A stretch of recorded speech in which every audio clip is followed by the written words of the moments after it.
विस्तृत, प्रभावशाली और यूट्यूब नरेशन, लेख, ब्लॉग, विवरण के लिए उपयुक्त लंबा कंटेंट दे रहा हूं। यदि आप चाहें तो मैं आगे जारी रखें, कहने पर शेष भाग भी लिख दूंगा। 15 फरवरी 2026 का वह पावन दिवस श्रद्धा, भक्ति और सनातन संस्कारों की महिमा से ओतप्रोत था। इस दिन आयोजित भव्य 300 सामूहिक कन्या विवाह महोत्सव ने हजारों श्रद्धालुओं के हृदय को भावविभोर कर दिया। यह केवल एक सामाजिक आयोजन नहीं था, बल्कि यह भारतीय संस्कृति, परंपरा और मानवीय संवेदनाओं का जीवंत उत्सव बन गया। हर ओर आनंद, आस्था और आध्यात्मिक ऊर्जा की अनुभूति स्पष्ट रूप से देखी जा सकती थी। प्रातःकाल से ही वातावरण में एक विशेष पवित्रता अनुभव हो रही थी। मंदिर परिसर और आसपास के क्षेत्रों में श्रद्धालुओं की भीड़ उमड़ने लगी थी। दूर दराज से आए भक्त, परिवारजन, स्वयंसेवक और समाजसेवी सभी इस अद्भुत आयोजन के साक्षी बनने के लिए उत्साहित थे। हर किसी के चेहरे पर प्रसन्नता, उत्सुकता और श्रद्धा की चमक झलक रही थी, मानो पूरा वातावरण ही मंगलमय हो उठा हो। कार्यक्रम स्थल को अत्यंत सुंदर और पारंपरिक शैली में सजाया गया था। रंग बिरंगे पुष्पों की सजावट, वैदिक ध्वनियों की मधुर गूंज, मंत्रोच्चार की पवित्र ध्वनि और भजन कीर्तन की दिव्य लहरियां मिलकर ऐसा आध्यात्मिक वातावरण निर्मित कर रही थीं, जो उपस्थित प्रत्येक व्यक्ति के मन को शांति और आनंद से भर रही थीं। ऐसा प्रतीत हो रहा था मानो स्वयं देवता भी इस शुभ अवसर पर आशीर्वाद देने के लिए उपस्थित हों। सामूहिक विवाह का यह आयोजन समाज के लिए अत्यंत प्रेरणादायक था।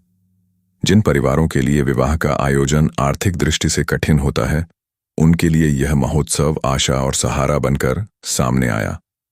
यह आयोजन केवल कन्याओं के विवाह तक सीमित नहीं था, बल्कि यह सामाजिक एकता, सहयोग और करुणा का महान उदाहरण भी था। समाज के विभिन्न वर्गों के लोग मिलकर इस पवित्र कार्य में सहभागी बने।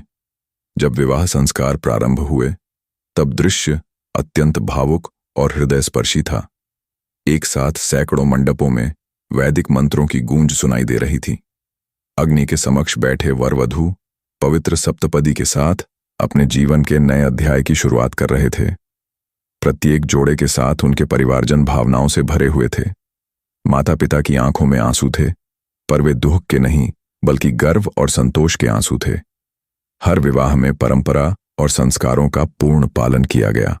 कन्यादान, हवन, मंगलाष्टक, वरमाला, फेरे, हर विधि अत्यंत श्रद्धा और विधि विधान से संपन्न हुई।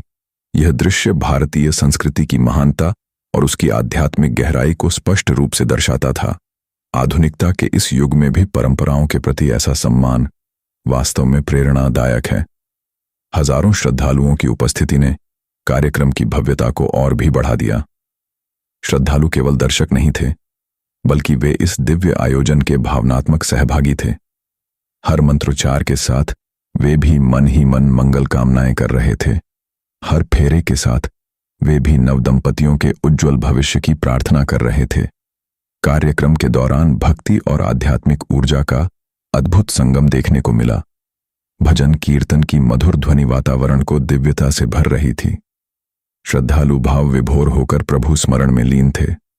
कुछ के नेत्र बंद थे, कुछ के अधरों पर स्मित था और कुछ के नेत्रों से आनंदाश्रु बह रहे थे। यह केवल एक आयोजन नहीं, बल्कि आत्मा को स्पर्श करने वाला अनुभव था। इस महोत्सव का सबसे महत्वपूर्ण पहलू था मानवीय संवेदनाओं का उत्सव। समाज के अनेक लोग इस आयोजन में सेवा भाव से जुड़े हुए थे। कोई भोजन व्यवस्था में सहयोग कर रहा था, कोई अतिथियों की सेवा में, कोई सजावट में, तो कोई व्यवस्थाओं को सुचारू रखने में। हर कोई निस्वार्थ भाव से अपना योगदान दे रहा था। नवविवाहित जोड़ों के चेहरे पर जो प्रसन्नता और संतोष दिखाई दे रहा था, वह वास्तव में अविस्मरणीय था। उनके जीवन का यह सबसे महत्वपूर्ण दिन था, और वह दिन इतनी भव्यता, सम्मान और संस्कारों के साथ संपन्न हो रहा था। यह उनके लिए केवल विवाह नहीं, बल्कि एक नई शुरुआत, एक नया विश्वास और एक नया भविष्य था। इस सामूहिक कन्या विवाह महोत्सव ने समाज को एक गहरा संदेश दिया। सहयोग, करुणा और संस्कार ही जीवन की वास्तविक संपत्ति है। जब समाज एकजुट होकर कार्य करता है, तब असंभव भी संभव बन जाता है। यह आयोजन उसी एकता और सकारात्मक सोच का प्रतीक था।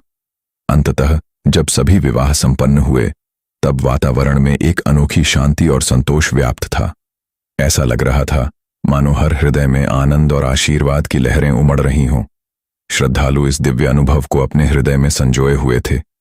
यह दिन केवल एक तिथि नहीं